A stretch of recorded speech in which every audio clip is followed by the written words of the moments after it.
Today I'm going to walk you guys through my step-by-step process of how I make a thumbnail for my YouTube videos. So the first thing I do is, like I said in my last video, I make the backgrounds to most of my thumbnails in Minecraft, like all of these. So that's what I'm going to do right now. The thumbnail I'm going to make today is the thumbnail for my next video, which is going to be comparing my two keyboards. So with that in mind, I'm going to just kind of figure out what I'm going to do. So when I start making the background for a thumbnail, I'm going to just go through and I'm going to look for blocks that look like they would go well together. I think I'm going to use white stained glass, snow, quartz, maybe coal blocks, and orange terracotta. So those colors all go well together.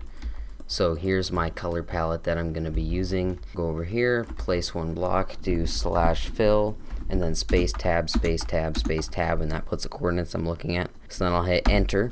So then I'll go all the way over from that block to this block, approximately where I want the square for the background to be. And then I'll pull up the other coordinates, go space tab, space tab, space tab, space tab, and then I want it to be a coal block, so I'll do coal underscore block. I think it's block. Yep, there you go. And then it fills in that entire area. It's taking a bit to load in, but there you go. So here's the area. So what I want to do with this orange terracotta is kind of make like a path just randomly running, meeting at the corners like this of all the blocks, just going all the way across this whole thing. Okay, so I'd say that looks pretty good, pretty random. I'm gonna grab some different colors of orange and I'm gonna build down 3 blocks down like this from each point.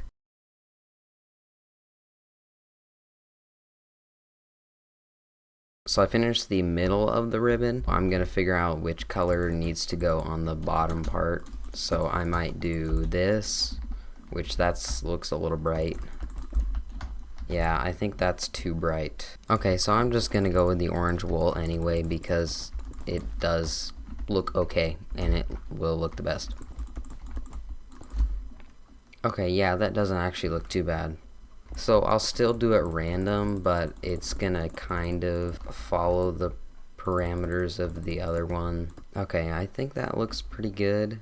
And there's a funny thing about editing that when you jump, suddenly everything just gets filled in and all of its, the ribbon is just complete. So anyway, now I'm gonna work on the letters, and in case you've forgotten, because in real time this has been like 20 minutes for me to get all this figured out and filled in. I don't know how long the video is actually going on, so maybe you still remember what the thumbnail is about, but in case you don't, it's going to be about comparing 2 keyboards of mine. So I'm gonna write the word keyboard. Okay, yeah, that looks a little better. So what if I made like a little thing all the way around all of the letters? Okay, yeah, that looks pretty cool. Now what I'll do is I'll zoom in like this and find the best angle to take this picture. Okay, and take that screenshot. Okay, and I'm also going to get a new character screenshot because I've been using the same ones for a long time. So what I'll do is I'll take something like pink terracotta and then I'll build myself a little platform to stand on. Okay, I like this angle.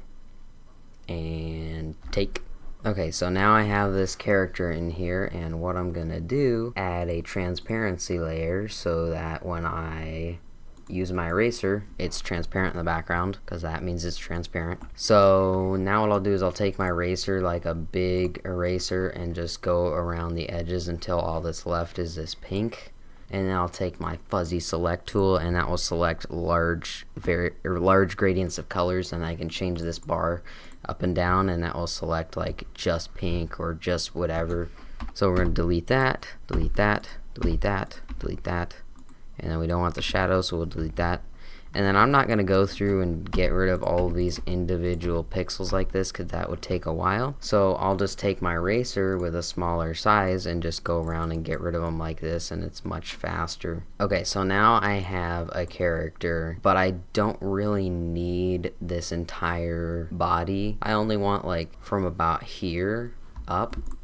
So what I'm going to do is take my eraser and just go like right here, and then we'll go across and wait till I see that line get perfectly straight, which I think that is perfectly straight right here. Right here, right here.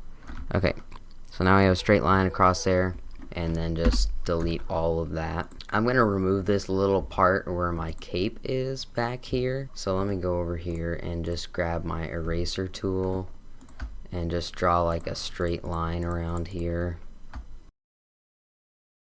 Now that's all gone. So here's my guy, and now what we're gonna do is draw an outline. So I'm gonna select the color as white, which it already is, and I'm gonna make a sample to just see if that size is good for the outline.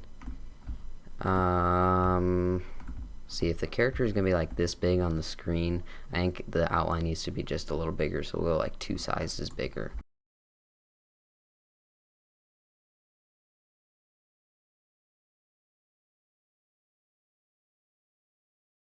That looks pretty good, I'd say.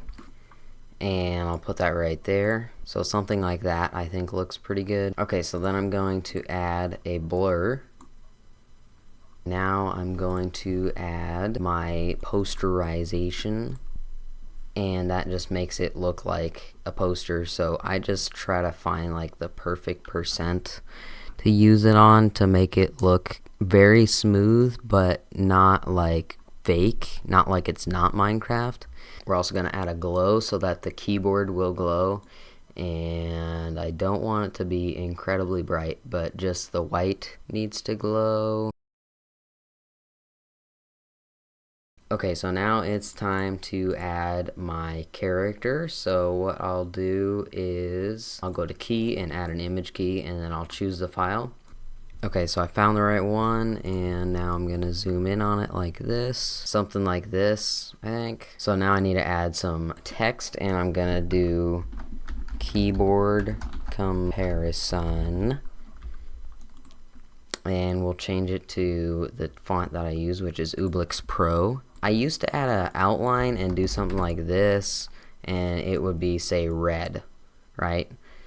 But since then, I have stopped using the outline and used the shadow, and I'll just move the shadow a little bit out more, and then we'll make the shadow more intense so that it is seen more easily. And I'll just move it something like this, I think.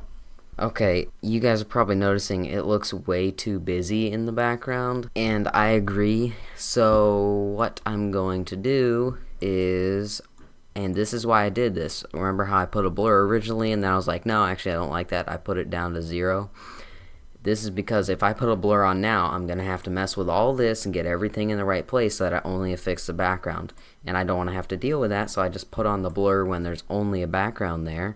So now if I turn this blur up, it's only affecting the background. And that looks a little bit better. Okay, it's right here is a picture of it. So I'm thinking I'll probably put this like at the bottom here and maybe blur it out a little bit or something. So now, as every good thumbnail maker knows, when you're just starting out making thumbnails, you need an arrow on the screen, okay? You do. So I'm gonna grab my arrow and I'm gonna make that a pretty big arrow, and it's already pointing in the right direction. Normally I have to like flip it around, but it's literally just pointing in the right direction already. And so here is the finished product. I'll move my mouse off the screen so you can see what it'll look like.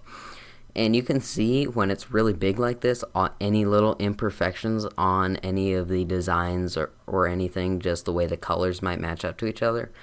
But when it's a much smaller image, you're never going to notice that. So like this little tiny black outline here along the arrow, because it's white on white and the editing software wants to distinguish those two colors and not make them blend together, so it adds this little outline where the white is.